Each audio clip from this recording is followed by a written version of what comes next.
శ్రీగురుభ్యో నమ. హరి ఓం. దంతాంచలేన ధరణీతలమున్నమయ్య పాతాళకేళిషు ధృతాదివరాహలీలం ఉల్లాఘనోత్ఫణఫణాధర గీయమాన క్రీడావదానమిభరాజముఖం నమామః. అమరీకబరీభారభ్రమరీముఖరీకృతం దూరీకరోతు దురితం గౌరీచరణపంకజం ఇందీవరదళశ్యామం ఇందిరానందకందళం వందారు జనమందారం వందేకం యదునందనం. వాగర్ధావివ సంపృక్తౌ వాగర్ధ ప్రతిపత్తయే జగతః పితరౌ వందే పార్వతీ పరమేశ్వరౌ. బుద్ధిర్బలం యశోధైర్యం నిర్భయత్వమరోగత అజాడ్యం వాక్పటుత్వం చ హనుమస్మరణాద్ భవేత్. శృతిస్మృతిపురాణానామాలయం కరుణాలయం నమామి భగవత్పాదశంకరం లోకశంకరం. శ్రీగురుభ్యో నమః. హరి ఓం. మనం ఈశావాస్యోపనిషత్తుని గురించి అధ్యయనం చేస్తూ ఆ ఉపనిషత్తు, ఆ మాటకొస్తే దశోపనిషత్తులు కూడా మానవాళికి ఏ ఉన్నతోన్నతమైనటువంటి భావాల్ని బోధిస్తున్నాయో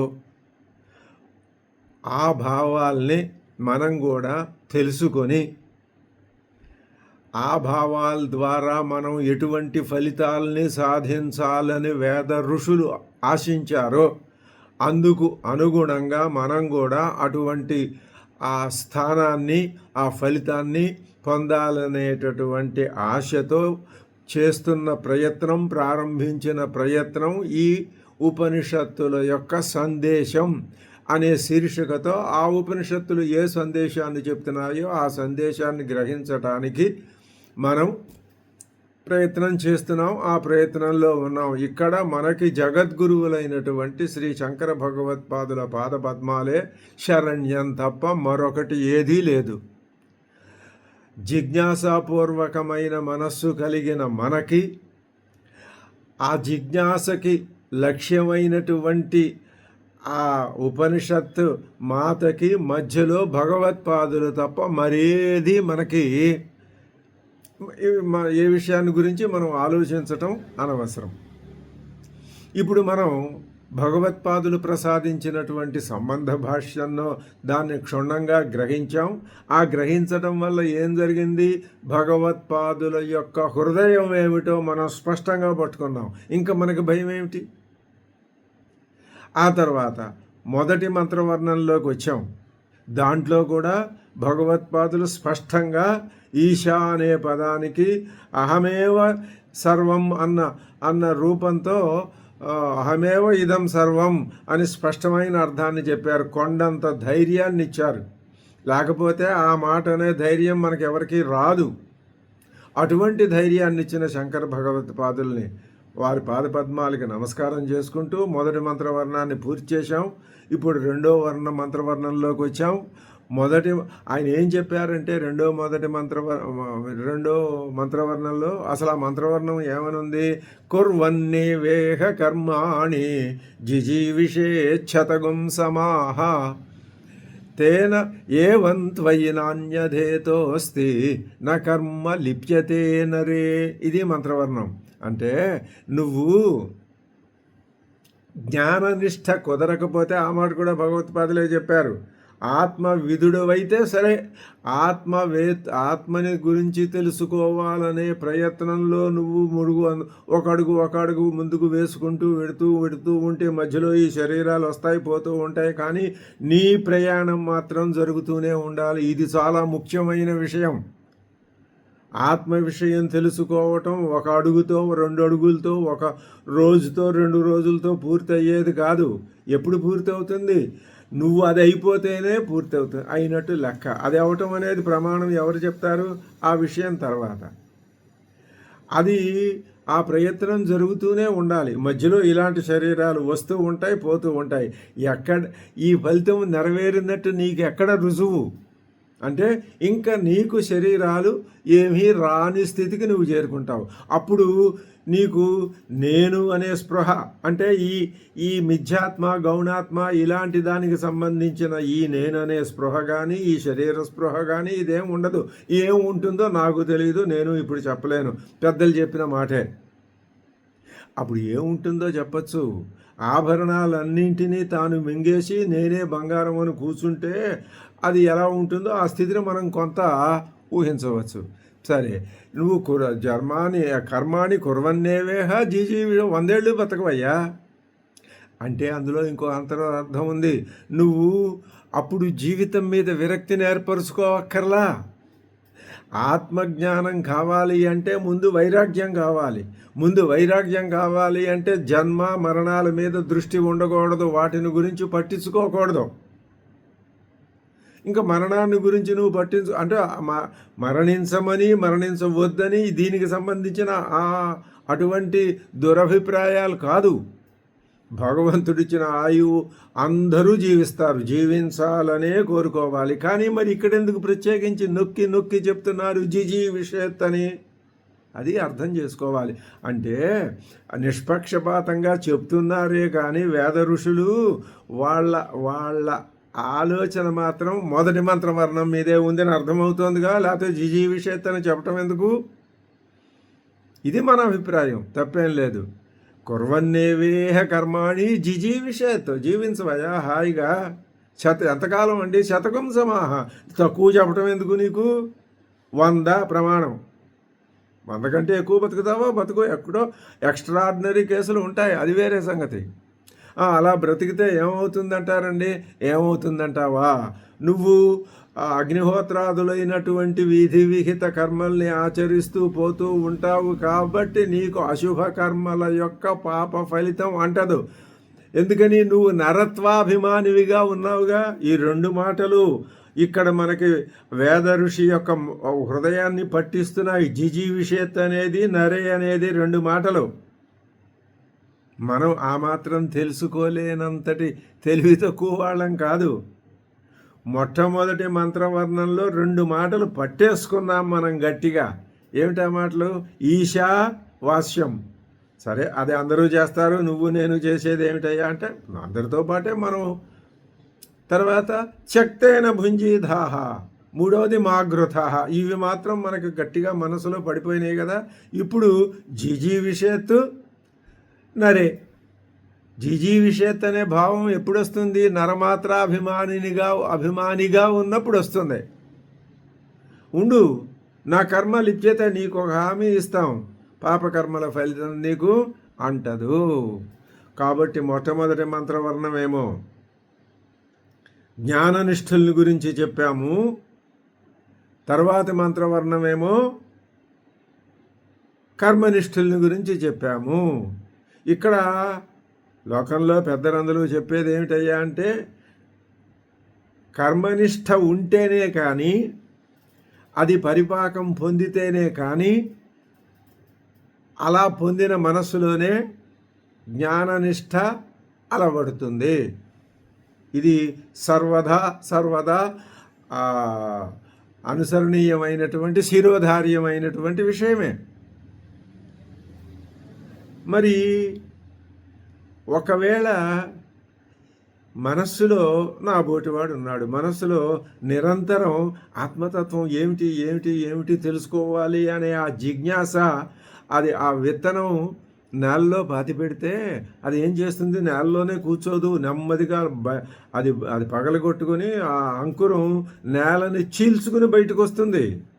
వచ్చి మొత్తం విశ్వరూపాన్ని, దాని ఎంతవరకు పరిమితి ఉందో అంతరూపాన్ని ధరిస్తుంది. అది ఏం చేయాలో ఆ పనులన్నీ చేస్తుంది, ఏ ఫలితాలు ఇవ్వాలో ఆ ఫలితాలను ఇస్తుంది. ఇది మనం చూస్తున్నాంగా ప్రకృతిలో. అలాగే మనస్సులో నిరంతరం ఈ జిజ్ఞాస అది చల్లారకుండా ఉంటూనే ఉన్నటువంటి వాళ్ళం ఏం చేయాలి అంటే దాని ప్రకారం ముందుకు వెళ్ళటమే. మరి కర్మనిష్ఠత్వం మన దగ్గర లేదు కదా. లేదని ఎలా చెప్పగలవు? అధాతో బ్రహ్మ జిజ్ఞాస అనే సూత్రం ఉంది, అక్కడ అద్భుతంగా వివరించి చెప్పారు. ఈ చర్చ అంతా అసలు భగవత్పాదులు ఆయన ప్రస్థానత్రయానికి భాష్యం రాశారు కదా. ఆ బ్రహ్మసూత్రాల్లో మొట్టమొదట అధాతో బ్రహ్మ జిజ్ఞాస అన్న దగ్గర చేసినటువంటి ఆ చర్చ, అది దాన్నే దృష్టిలో పెట్టుకునే ఇక్కడ ఈ ఈ అసలు ఉపనిషత్తు ప్రారంభానికి ముందే ఈ మాట తీసుకొచ్చేశారు ఆయన. ఏమిటది? ఆత్మ యొక్క యాథాత్మ్యాన్ని చెప్తానని భలే గమ్మత్తైన మాట ప్రయోగించాడు.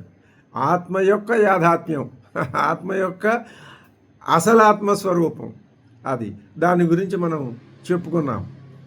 ఇప్పుడు మనకి ఏ విధమైనటువంటి అభ్యంతరం కానీ అనుమానాలు కానీ ఇలాంటివి బ్రహ్మజ్ఞాన సంపాదన మార్గంలో కొంచెం కొంచెంగా ముందుకు వెళ్ళడం అనే విషయంలో లేవు. అలా నువ్వు నరమాత్రాభిమానివిగా ఉంటే నీకు కర్మ అంటదు, నా కర్మ లిప్యతే.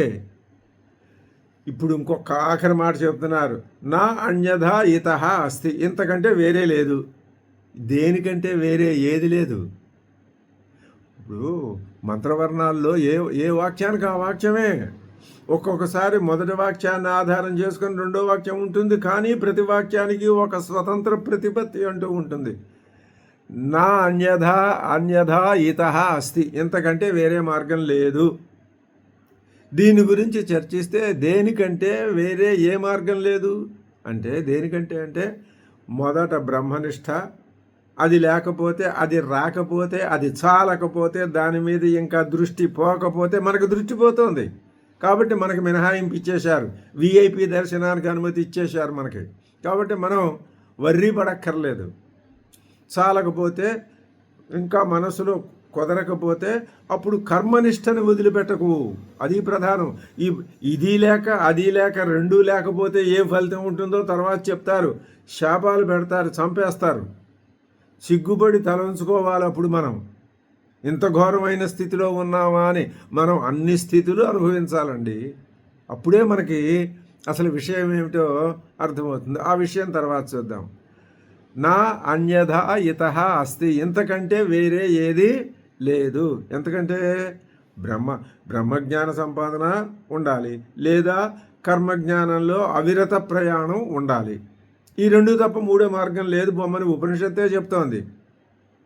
నువ్వు ఏమండి నేను నరమాత్రాభిమానుడిగా ఉండి ఈ కర్మ మార్గంలో పడితే చివరికి ఏమైపోతాను, ఎక్కడికో పెడతాను, ఏ స్వర్గానికో పెడతానేమో కానీ మళ్ళీ వచ్చి కింద పడితే పడవయ్యా, మళ్ళీ పెడిది. కానీ నీకు పాపం యొక్క ఫలితం అంటితే ఇక్కడే పడి ఉంటావు, నీకు ఆ భయం అక్కర్లేదు. అంటే నువ్వు లభించిన జన్మలో ఎంత సాధించావో తర్వాత అక్కడి నుంచి సాధిస్తావు, మళ్ళీ మొదటికి రావక్కర్లా. మనం కూడా అదే స్థితిలో సాధిస్తున్నామని అనుకొనవచ్చును. కాబట్టి నిండు మనసుతో సంతోషంగా మనం ముందుకి వెళ్ళవచ్చును. కుర్వన్నేవేహ కర్మాణి జిజీవిషేత్తు శతకం సమాహ ఏవం త్వయి నా అన్యథా ఇతః అస్తి నా కర్మ లిప్యతే నరే. వీటన్నింటికీ భగవత్పాదులు చెప్పినటువంటి భాష్యం, అర్థం, తాత్పర్యం అన్నీ చూశాం. ఇక్కడ మొట్టమొదటిసారిగా ఒక ప్రశ్న లేదా ఒక పూర్వపక్షం చేయటం అంటే ఒక విషయం అక్కడ ఆ సభా వేదిక మీద కూర్చుని శంకర భగవత్పాదులు చెప్తూ ఉంటే ఎదురుకుండా కూర్చున్న వాళ్ళలో నుంచి ఒకానొక ఆయన లేచి చెయ్యి ఇలా ఎత్తి వేలు ఇలా చూపించి నుంచున్నాడు. భగవత్పాదుల దృష్టి వచ్చి ఆయన మీద పడింది. ఆయన తన వాక్ ప్రవాహాన్ని ఆపి సాభిప్రాయంగా ఆ నిలబడిన వ్యక్తి వంక చూస్తారు. అంటే ఏమిటయ్యా నీ అబ్జెక్షను అని. ఇది ఒక అద్భుతమైన, ఇప్పుడు ఇది ఎక్కడిదండి అంటే వేదవేద్యే పరే పుంసి జాతే దశరథాత్మజే వేద ప్రాచేతసాదాసీత్ సాక్షాత్ రామాయణాత్మన అనే రామాయణం వచ్చింది చూశారా. ఆ రామాయణంలో శ్రీరామచంద్రుడు తాను ప్రతి విషయంలోనూ, ప్రతి ఘట్టంలోనూ, ప్రతి సందర్భంలోనూ, ప్రతి ఒక్కరితో మాట్లాడే సందర్భంలో ఇదే ఉద్దేశాన్ని లోపల పెట్టుకొని పైకి మామూలుగా మానవుడిలాగా మాట్లాడతాడు. అంత అంత భావగర్భితంగా ఉంటాయి ఆయన చేష్టలు. ఏమిటది? ఇప్పుడు ఆయన ఉదాహరణకి ఆయన ఏమంటాడు అంటే, నేను అరణ్యాలకు వెడతాను అంటాడు. వెంటనే లక్ష్మణుడు ఏమంటాడు? అన్నా నువ్వు అరణ్యాలకు వెడితే ఎలాగా, వద్దు అంటాడు. రాముడు, లక్ష్మణుడు, భరతుడు, శత్రుఘ్నుడు ఒక మహావిష్ణువే నలుగురు కదా అవతరించారు. మరి రాముడు అలా అంటే లక్ష్మణుడు ఇలా అంటాడేమిటి? ఇదిగో ఇందులోనే వేద తత్వం ఉన్నది. ఇలాంటి ఒక విషయం ప్రతిపాదించటం, దానికి ఒక వ్యతిరేకతను కల్పించటం, దానికి సమాధానం చెప్పటం వల్ల ఏం జరుగుతుంది? ఈ ప్రతిపాదింపబడిన విషయం వినేవాడి మనస్సులో చక్కగా కుదురుకుపోతుంది. ఇది అందులో ఉన్నటువంటి ఆ టెక్నిక్ అన్నమాట.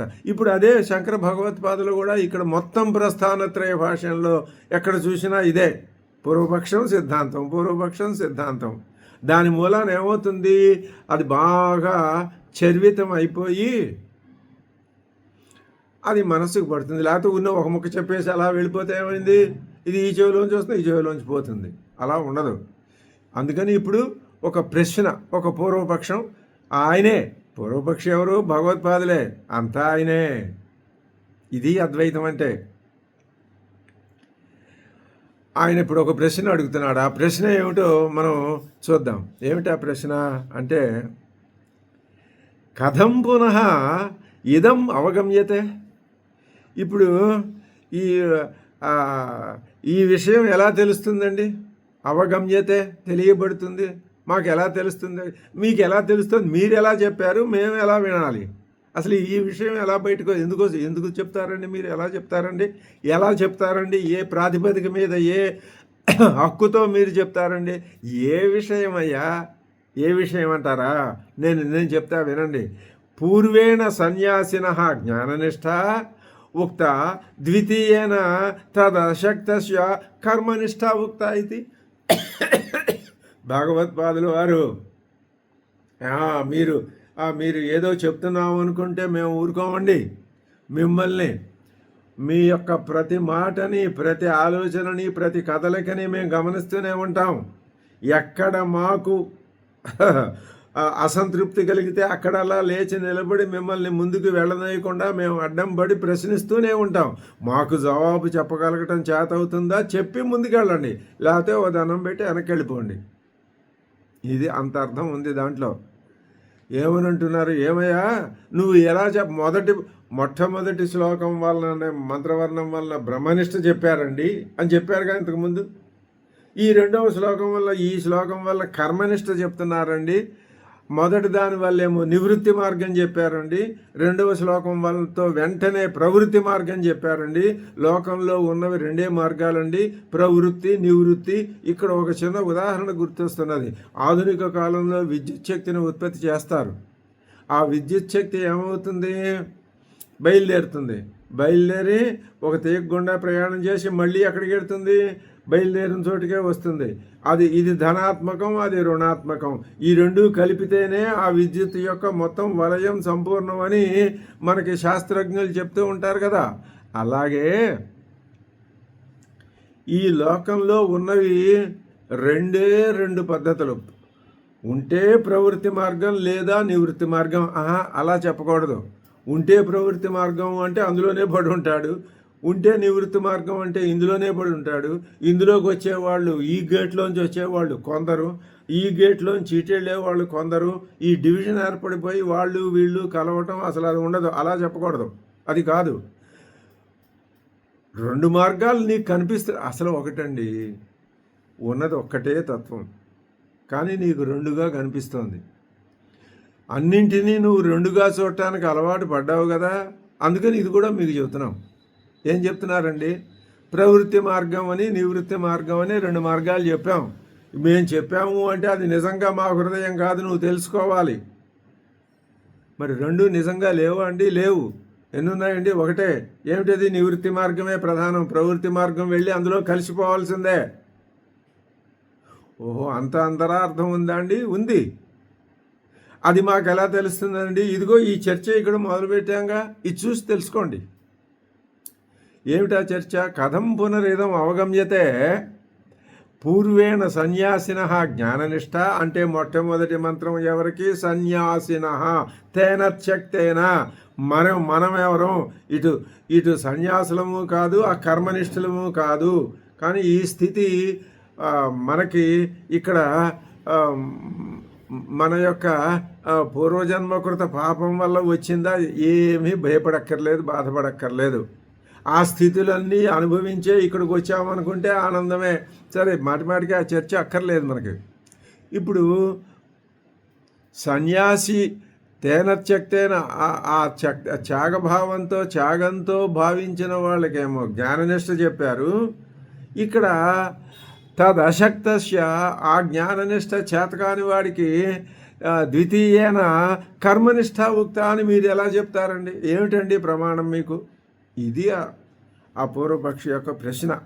దీనికి ఇప్పుడు జవాబు చెప్పాలి శంకర భగవత్పాదుల వారు.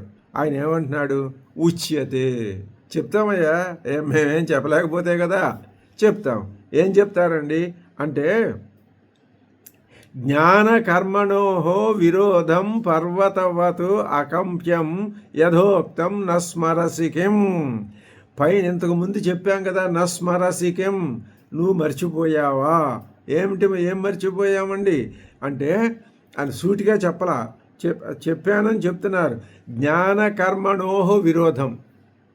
ఇది కూడా మనకి చాలా ధైర్యాన్ని, కొండంత ధైర్యాన్ని ఇచ్చే మాట శంకర భగవత్పాదుల నోట వచ్చింది. ఏమిటి? జ్ఞాన కర్మణోహో విరోధం. జ్ఞానానికి కర్మకి పడదు. పడకపోతే ఎలాగండి? రెండు ఉన్నాయని మీరు చెప్పారుగా, ఏదో ఒకటే మిగలాలి. మరి ఇంకొకటి ఏమవ్వాలండి? ఏ పూర్ణమద పూర్ణమిదం, రెండు పూర్ణాలు ఉండవు. మరి ఏ పూర్ణం ఉంటుందండి? మొట్టమొదట ఏ పూర్ణం మొదట అంటే ఎప్పటి నుంచో ఏ పూర్ణం ఉంటుందో, ఎప్పటిదాకా స్థిరంగా అసలు ఏదైతే ఒకే పూర్ణం ఉంటుందో దాంట్లో నుంచి రెండో పూర్ణం వచ్చినట్టు కనపడుతోందో, ఈ కనపడింది వెళ్ళి మళ్ళీ అందులో లీనం అవ్వాలి. నివృత్తి ఒకటే ఉంది. నేను అద్భుతంగా నా ఆలోచనతో నేను చెప్తున్నాను ఇప్పుడు, ఈ మానవ జాతి మొత్తం నివృత్తి మార్గంలోనే వెడుతోంది. దీనికి ఉదాహరణగా మనకు స్పష్టంగా కడలి గర్భంలో పుట్టింది, అలా వచ్చింది, మళ్ళీ ఆ గర్భంలోకే వెళ్ళిపోతుంది. అలాగా మానవ జాతి మొత్తం మళ్ళీ వెళుతోంది. కానీ ఈ మధ్యలో నురుగులు, తర్వాత సుడులు, ఇలాంటివన్నీ దాంట్లో కనపడుతున్నాయి కదా. మరి అది తాను వచ్చిన చోటికి వెళ్ళే లక్షణం ఎక్కడా కనపట్టలేదు కదండి మానవ జాతి మొత్తం మీద. ఇందులోనే పడి తిరుగుతున్నట్టు కనపడుతుంది కదా అండి. అంతే, అలా కనపడుతుంది. నువ్వు చూడడం నేర్చుకోవాలి, తెలుసుకోవాలండి. అన్నీ నీకు నీ అంతటా నీకు తెలియవు, ఎవరైనా చెప్తేనే కానీ తెలియవు. ఈ మానవ జాతి ప్రయాణం మొత్తం పరమాత్మను చేరుకునే దిశగానే నడుస్తుంది అని మనకి ఈ ఉపనిషత్ సారం వల్ల మనం గ్రహించేటటువంటి విషయం. జ్ఞాన కర్మణోహు విరోధం పర్వతవదు అకంప్యం. అది చలించదు, అది అంతే, రెండు విడివిడిగానే ఉంటాయి. ఇలా అయితే మీరు చెప్పారే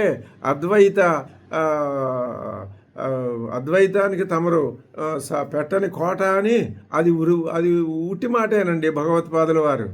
అదేంటే రెండింటికి భేదం ఉందని మీరు చెప్తే రెండు ఉన్నట్టే కదండి. అలా అంటావా? సరే ఉండు, చెప్తాం. ఆ రెండింటికి విరోధం పర్వతవతు అకంప్యం. ఒక పర్వతాన్ని నువ్వు కదిలించి ఇక్కడి నుంచి అక్కడ పెట్టడం ఇలాంటి పనులు చేయలేవుగా. అలాగే ఈ రెండు వేరే అనే విషయాన్ని కూడా అది అంతే, దాన్ని నువ్వేమీ చేయలేవు. నా స్మరసి ఇంతకుముందు చెప్పాం కదా. ఏం చెప్పాం? ఆత్మనః యాథాత్మ్య దర్శనత్వం, అదే చెప్పింది ఇక్కడ. ఆత్మ యొక్క యాథాత్మ్యాన్ని తెలియజేయటానికే ఈ ఉపనిషత్తులు వచ్చినాయి. అంటే నువ్వు అనుకుంటున్నటువంటి ఆత్మ కాదు, అది యథార్థమైన ఆత్మ వేరే ఒకటి ఉంది. అది నీలోనూ ఉంది. నువ్వు తెలుసుకోగలిగితే వెంటనే తెలుస్తుంది. తెలుసుకోలేకపోతే ఎన్ని జన్మలు, వందల వేల జన్మలైనా నీకు తెలియదు. ఆ యాథాత్మ్య స్వరూపాన్ని సర్వాసాం ఉపనిషదాం, ఆ యాథాత్మ్య స్వరూపాన్ని బయట పెట్టడమే ఉపనిషత్తుల యొక్క కర్తవ్యం. అందుకే వచ్చాయి. అసలు ఆ పరమాత్మను సృష్టి కూడా చేసింది అందుకే. చేసి ఒక జీవుణ్ణి ఇప్పుడు తాను పరమాత్మ ఇక్కడ ఒక మాట మనం సొంతంగా చెప్పుకోవచ్చు. పరమాత్మ ఏమీ లేదండి, అది ఎలాంటిదని చెప్పామండి. పరమాత్మ శుద్ధత్వ అపాప విద్ధత్వ, శుద్ధత్వ అపాప విద్ధత్వ, మరి ఏకత్వ నిత్యత్వ అశరీరత్వ సర్వ, ఇవి లక్షణం అండి. ఇవి మర్చిపోకూడదు. అటువంటి స్థితి ఒకటి ఉంది. అక్కడ ఒక ఆయన కూర్చున్నాడని అర్థం కాదు, ఒక స్థితి అది. నువ్వున్న స్థితి నీకు తెలుసు. నిజం ఆలోచిస్తే నువ్వున్న స్థితి నీకు పూర్తిగా కూడా తెలియదు. సరే, ఇదే అవివేకం. నీవు ఇప్పుడు శుద్ధత్వ అపాప విద్ధత్వాది, అపాప విద్ధత్వాది ఆ స్థితి నీకు అనుభవంలో లేదు. ఆ స్థితి ఉంది, అది నేర్చుకో, అది తెలుసుకోవటం. ఇదే విజ్ఞానం అంటే, పరిశోధన అంటే ఇదే. మానవులు శాస్త్రజ్ఞులు ప్రతి నిత్యము నూతన విషయాలని కనిపెడుతున్నారు అని ఇప్పుడు ఇవాళ శాస్త్రంలో ఉంది. దాంట్లో పిహెచ్డీలు ఇవన్నీ ఉంటాయి. కానీ అసలు ఇది విషయం ఏమిటి? అటువంటి ఒక స్థితి ఉన్నది, అది కనిపెట్టాలి. ఇంతకంటే ఇంకా మించిన పిహెచ్డీకి సంబంధించిన విషయం ఇంకోటి లేదు. ఇన్వెన్షన్ ఇంతకంటే ఇంకోటి లేదు. డిస్కవరీ ఇంతకంటే ఇంకోటి లేదు. ఏమిటది? ఒకానొక స్థితి ఉంది. ఏమిటా స్థితి? శుద్ధత్వ అపాప విద్ధత్వ నిత్యత్వ అశరీరత్వ సర్వగతత్వాది ఆ స్థితి. ఇప్పుడు మనకి ఒక నేను కూడా ఆ స్థితిని తెలుసుకుంటే బాగుంటుంది, తెలుసుకోవాలి అనే తహతహ ఆ లోపల ఎంత అణిచిపెట్టినా అది అణగటం లేదు. అందుకనే దాన్ని శాంతింపజేసుకోవటానికే ఈ ఉపనిషత్ అధ్యయనం, ఉపనిషత్తుల సందేశం అనే పేరు పెట్టి ఏదో కొంత మాట్లాడుకోవటం అనేది దాని యొక్క ఫలితం. ఆ స్థితిని మనం పొందాలి. ఆ స్థితి ఎలా పొందాలండి అంటావా? నువ్వు ఉన్న స్థితి, తెలిసిన దాని నుంచి తెలియని దాంట్లో కని కదా ఈ స్థితి నుంచి వెళ్ళటానికి. అసలు ఈ స్థితి పరమాత్మ ఎందుకు సృష్టి చేశాడు అంటే, ఆ స్థితిలో ఉన్నటువంటి తాను శుద్ధత్వ అపాప విద్ధత్వాది సృష్టిలో ఉంటే అటువంటి స్థితిలో ఉన్న తనకి ఎప్పుడూ అలా ఉంటే ఏముంది అందులో? కాబట్టి పని చేద్దాం, నన్ను నేను తెలుసుకోవాలి అనుకున్నాడు ఆయన. తప్పే ఉంది. అందుకని ఏం చేశాడు? తనని తాను, తనంటే ఏమిటో తెలియని ఒకడుగా తానే అయ్యాడు. అక్కడున్నాడు. అప్పుడు ఆ వాడేం చేస్తున్నాడు? తనని తాను తెలుసుకోవాలంటే మళ్ళీ ఎవరిని తెలుసుకోవటానికి ప్రయత్నం చేసినట్లయింది. పరమాత్మే తనని తాను తెలియని వాడిగా సృష్టించుకొని వాడి ద్వారా తనని తాను తెలుసుకుంటున్నాడు. ఇది ఒక భావన విశేషం. మరి ఇలా చెప్పొచ్చునో చెప్పకూడదో నాకు తెలియదు, కానీ ఇందులో ఏ విధమైనటువంటి దోషం లేదనే అర్థం మనం చెప్పుకోవచ్చు. జ్ఞానకర్మణోహో విరోధం పర్వతవద్ అకంప్యం యథోక్తం న స్మరసికిం ఇహాపి ఉక్తం. ఇక్కడ కూడా చెప్పారు. ఈ శ్లోకం, ఈ మంత్రవర్ణంలో కూడా ఏం చెప్పారు? 2 మాటలు పట్టుకున్నాం మనం 2వ మంత్రవర్ణంలో. జిజి విషయత్తు నరే. ఈ 2 చాలా మనకి ఆలోచనను కలిగించే మాటలని చెప్పుకున్నాం కదా. యోహి జిజి విషేత్ సహ కర్మ కుర్వన్ ఈశావాస్యమిదం సర్వం తేన త్యక్తేన భుంజీధా మాగృథ కస్య స్విద్ధనం ఇతి చ. ఈ మాటలన్నీ ఎందుకు చెప్పారయ్యా? ఇదిగో ఇందుకే. ఏం చెప్పారండి? ఏం చెప్పారంటావా? యోహి జిజి విషేత్, ఎవరైతే 100 సంవత్సరాలు జీవించాలని అనుకుంటున్నాడో, సహా కర్మ కుర్వన్నేవ అంటే నిత్యకర్మలు చేస్తూనే 100 ఏళ్ళు జీవించాలని ఒకడనుకుంటున్నాడు. ఇంకొకడేమనుకుంటున్నాడు? ఈశావాస్యం ఎదగం సర్వం. ఈ 2 అలా అనుకున్నవాడు ఇలా అనుకున్నవాడు ఒకడే అవుతాడా? ఏమయ్యా నువ్వు చెప్పు. ఒకడే కాసేపు అక్కడ అలా అనుకుని కాసేపు ఇక్కడ ఇలా అనుకుంటాడా? అది సాధ్యమా? అసాధ్యం కదా. కాబట్టి ఇక్కడ ఏం చెప్పినట్టు అయింది? కొంతమంది ఒకడేమో ఒక దశలో కుర్వన్నేవేహ కర్మాణి జీజీవిషత్ అనుకుంటున్నాడు. ఇక్కడ ఇంకొకడేమనుకుంటున్నాడు? ఈశావాస్యం ఇదం సర్వం. ఇంకా ఏమనుకుంటున్నాడు వీడే? తేన త్యక్తేన భుంజీధాహ. త్యాగభావంతోనే నిన్ను నువ్వు సంభాళించుకో. మా గృధ గృధిం ఆకర్షి. లోభం వద్దు, వద్దు నీకు.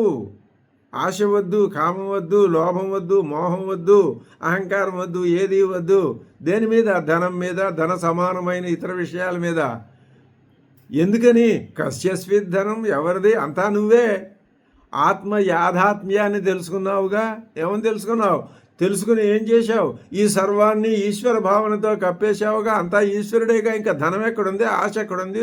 దురాశ ఎక్కడుంది? ఏది ఎక్కడుంది? ఏదీ లేదు. నువ్వు ఎక్కడున్నావు? నువ్వు లేవు. నీ శరీరం ఎక్కడుంది? నీ తల్లిదండ్రులు, నీ నామరూపాలు ఇవన్నీ ఎక్కడున్నాయి? ఎక్కడా లేవు. మరి ఏముంది? తెలుసుకో నువ్వే ఏముందో. ఇప్పుడు అది ఎవరికీ అనుభవంలో లేదు. కస్యస్విత్ ధనం ఇతిచ. ఈ 2 రకాల భావాలు ఇక్కడ చెప్పారా లేదా? ఇంతకుముందు మేము చెప్పామా లేదా? మర్చిపోయావా? సంబంధ భాష్యం అందుకేగా మేము చెప్పింది. ఇందులో దాన్నే తీసుకెళ్ళి పెట్టి అక్కడ పెట్టి మేము చెప్పాం. నా జీవితే మరణేవా గృధిం కుర్వీత అంటే అర్థం ఏమిటనమాట?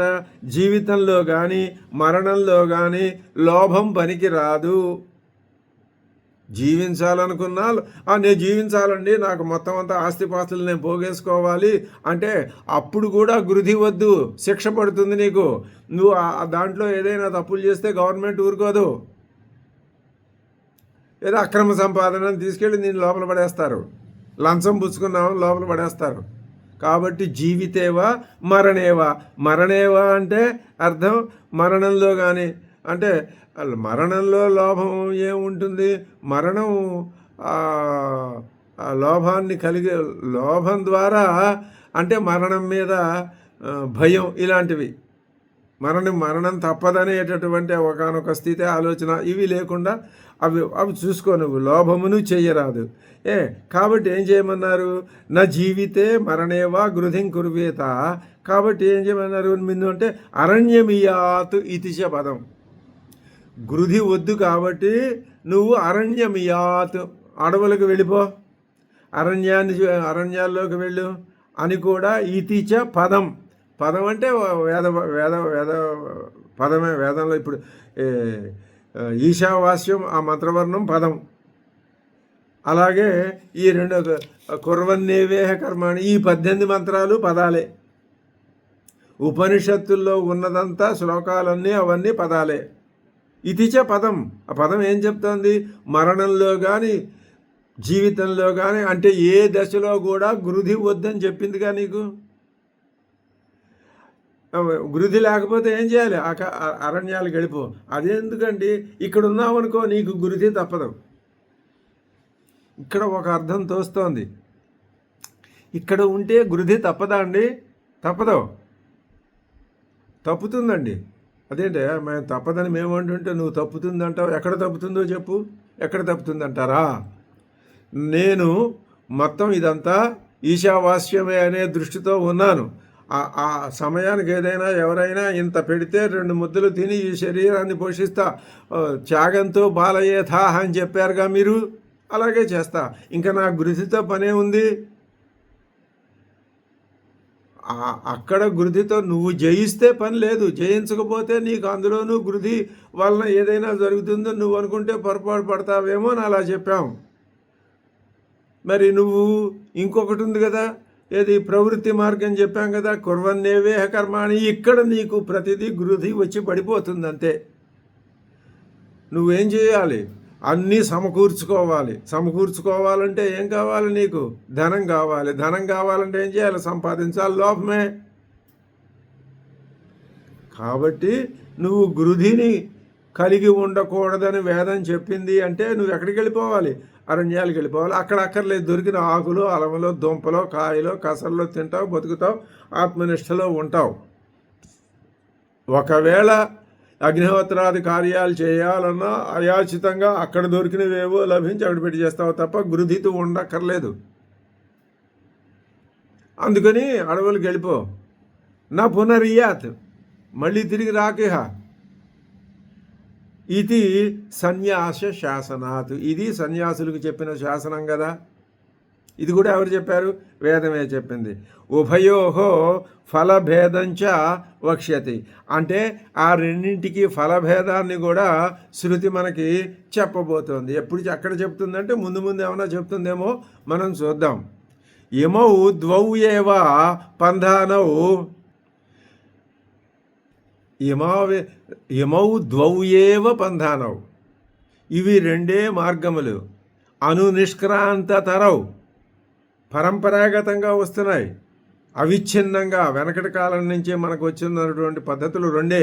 ఎప్పటికైనా గంగా నది వస్తోంది, యమునా నది వస్తోంది, ఎందుకు రెండు కలిసినవి ఒక చోట? ఆ కలిసిందే అద్వైతం. అందుకనే అక్కడ మనం స్నానం చేయటం. ఈ ప్రవృత్తి మార్గం, ఆ నివృత్తి మార్గం రెండు ఎక్కడ కలుస్తాయో అదే అద్వైతం. ఎంతకాలం విడివిడిగా ఉంటాయో అది ద్వైతం. ద్వి అంటే రెండు, ద్వైత అంటే రెండుగా ఉన్నది. ఇమౌ ద్వావేవ పంధానౌ, ఈ రెండే మార్గాలు ఎప్పటి నుంచి వస్తున్నాయి? అనునిష్క్రాంతతరౌ అని ప్రాచీన కాలం నుంచి మనకి వస్తున్నాయి. భవతః ఏమిటవి? క్రియాపదశ్చ ఏవ పురస్తాత్, మొట్టమొదట క్రియాపదం అంటే కర్మ ప్రవృత్తి, తర్వాత సన్యాసశ్చ ఉత్తరేణ, రెండవది సన్యాసం. మొదటి సన్యాసం అంటే జ్ఞాన మార్గం, మొదటిది క్రియాపదం అంటే కర్మ మార్గం. కర్మనిష్ట జ్ఞాననిష్ట రెండే మార్గాలు అనాది కాలం నుంచి వస్తున్నవి.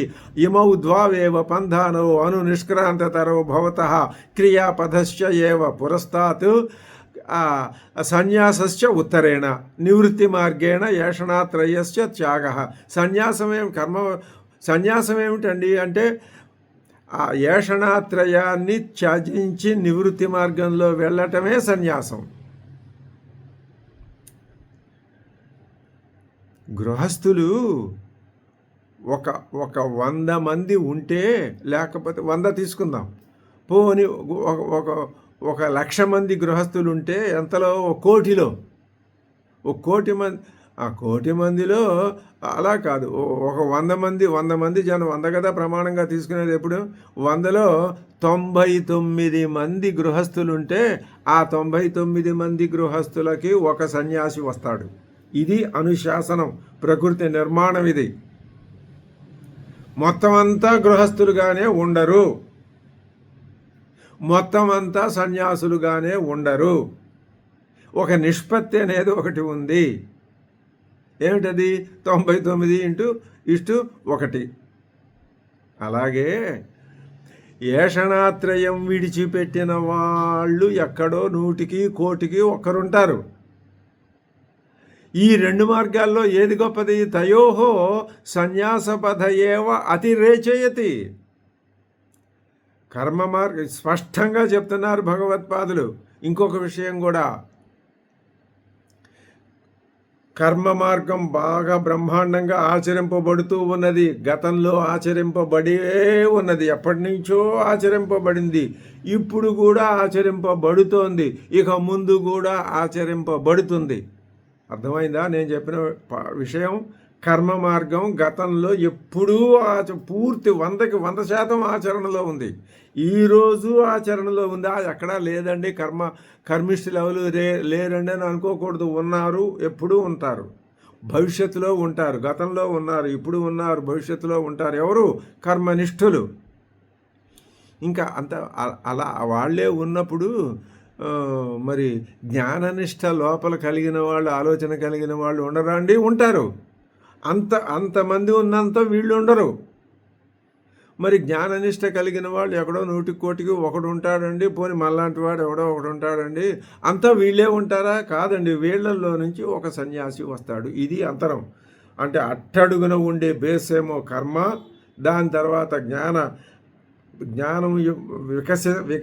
వికాస ప్రారంభం, ఆ తర్వాత సన్యాసం, మోక్షం. ఇది వరుస సమాజానికి, ఇది పునాది. దీంట్లో మనం ఎక్కడున్నామో మనం చూసుకోవాలి. మనం ఎక్కడ తప్పుదారిలో లేము, మరి అటువంటి మాటలు చెప్పటం లేదు, సరైన దారిలోనే మనం ఉన్నాం. తయోహో సన్యాసపథ ఏవ అతిరేచయతి, సన్యాసమే బాగా వ్యాప్తిలో ఉంటుంది. న్యాస ఏవాత్యరేచయతి తైత్రీయకే, సన్యాసమే బాగా అభివృద్ధి, అది దాన్నే పెంపొందించాలి అని తైత్రీయకం చెప్పింది. ఏమని చెప్పి ద్వావిమా వధబంధానౌ ఎత్ర దేవాః ప్రతిష్ఠితాః ప్రవృత్తి లక్షణో ధర్మో నివృత్తౌ చ సుభాషితః అని మహాభారతం శాంతి పర్వంలో అక్కడ శ్లోకాన్ని తీసుకొచ్చి భగవత్పాదుల వారు ఇక్కడ కొటేషను ఇచ్చారు. ఇత్యాది పుత్రాయ విచార్య నిశ్చితం ముక్తం వ్యాసేన వేదాచార్యేణ భగవత. ఈ మాటలు ఎవరు చెప్పారు? సన్యాసాన్ని గురించి. ఆయన సన్యాస వ్యాస మహర్షి కాదు, కానీ దేని గురించి చెప్పాడు? సన్యాసాన్ని గురించి చెప్పాడు. ఎవరికి చెప్పాడు? పుత్రాయ. పుత్రుడెవరు? శుక మహర్షి. అసలు ఆ వ్యాస శుక సంబంధమే ఉత్తమోత్తమం అండి. వ్యాసుడు ప్రవృత్తి మార్గం, శుకుడు నివృత్తి మార్గం అండి. అలా అర్థం చేసుకోవాలి మనం. మరి వ్యాసుడు ప్రవృత్తి మార్గానికే పరిమితం అయ్యి దుప్పటి కప్పేసుకుని దాంట్లోనే కూర్చున్నాడా? లేదు. ప్రవృత్తి మార్గంలో నుంచి నివృత్తి రావాలి. ఇంకా ఇప్పుడు ఈ ప్రవృత్తి వెళ్ళి నివృత్తిలో లీనమైపోవాలి. ఇది ఒక పరిణామం. ఈ పరిణామమే మహావిష్ణు స్వరూపం, మహాశివస్వరూపం. పుత్రాయ విచార్య నిశ్చితం ఉక్తం వ్యాసేన వేదాచార్యేణ భగవత. వేదాచార్యుడు ఆయన, వేదాల్ని వెంగడించినటువంటి పరమాచార్యుడు కదా భగవత వ్యాసేన. విభాగంచ అనయో దర్శయిష్యామ. ఈ రెండింటి విభాగం అసలు ఈ ఉపనిషత్తు వచ్చిందే అందుకు. ఇప్పుడు ఒక విషయం అర్థమైంది మనకి. ఏంటంటే మొట్టమొదటి ఈశావాస్యోపనిషత్తు మొదటి క్లాసు, మళ్ళీ ఇదే వాజస్నేయ సంహితకు చెందినటువంటి బృహదారణ్యకం ఆఖరి క్లాసు. ఇదేమో 10th క్లాస్ అనుకుంటే అది ఓ ఎంఏ లాంటిది అనుకుందాం. ఊహ ఇది. ఇక్కడ ఫస్ట్ ఒక స్పెషల్ సబ్జెక్ట్ చెప్పాం. ఏమిటది? బాబు 2 నిష్టలు ఉన్నాయి. ఇదే విషయాన్ని శ్రీకృష్ణ పరమాత్మ భగవద్గీతలో చెప్పాడని మళ్ళీ శంకర భగవత్పాదులే అక్కడ కృష్ణ పరమాత్మతో చెప్పించాడు ఆయన. ఏది? 2 పద్ధతి మార్గాలు ఉన్నాయి అని, ప్రవృత్తి నివృత్తి మార్గం. మరీచాదుల్ని కశ్యప ప్రజాపతి వాళ్ళని సృష్టించి చెప్పాడని అక్కడ చెప్పాడు. ఇప్పుడు అదే విషయాన్ని ఇక్కడ చెప్తున్నారు. మేము ఈ ఉపనిషత్తు అంతా చెప్తున్నాము. ఈ ఉపనిషత్తు ఎందుకు వచ్చింది? మొట్టమొదట మొదలుపెట్ట ఈశావాస్యాన్ని గురించి 2 ముక్కలు చెప్పండి అంటే మొట్టమొదటి ముక్క ఏమని చెప్తాము? బాబు, మానవ జాతి పుట్టిన దగ్గర నుంచి బయలుదేరి వెళ్ళడం 2 రకాలుగా కనపడుతోందయ్యా. పుట్టడం, పుట్టిన దగ్గర నుంచి బయలుదేరటం, బయలుదేరిన దగ్గర నుంచి ప్రయాణం కొనసాగించటం. ఇందులో నాకు 2 ప్లస్ మైనస్ 2 కనపడుతున్నాయ్యా. పుట్టి పెరిగి ఇదంతా చేయటం ప్రవృత్తి, మళ్ళీ దీన్ని పుట్టిన దాన్ని పెరిగిన దాన్ని వదిలిపెట్టుకుంటూ ముందుకెళ్ళటం నివృత్తి. అంతా కలిపి 1 2? ఒకటే. కానీ ఎలా కనపడుతోంది? 2గా కనపడుతోంది. ఈ విషయం నీకు చెప్పటానికే ఈశావాస్యోపనిషత్తు వచ్చింది. ఇది ప్రదర్శయిష్యామః. మేము ముందు చెప్పగలం అని ఎవరు చెప్తున్నారు? శంకర భగవత్పాదుల వారు చెప్తున్నారు. ఈ విధంగా మనం 2 మంత్రవర్ణాలకి శంకర భాష్యాన్ని సంపూర్ణంగానే చదివామని అనుకుందాం. ఓం పూర్ణమదః పూర్ణమిదం పూర్ణాత్ పూర్ణముదచ్యతే పూర్ణస్య పూర్ణమాదాయ పూర్ణమేవావశిష్యతే. ఓం శాంతి శాంతి శాంతి. హరి ఓం తత్సత్. బ్రహ్మార్పణమస్తు.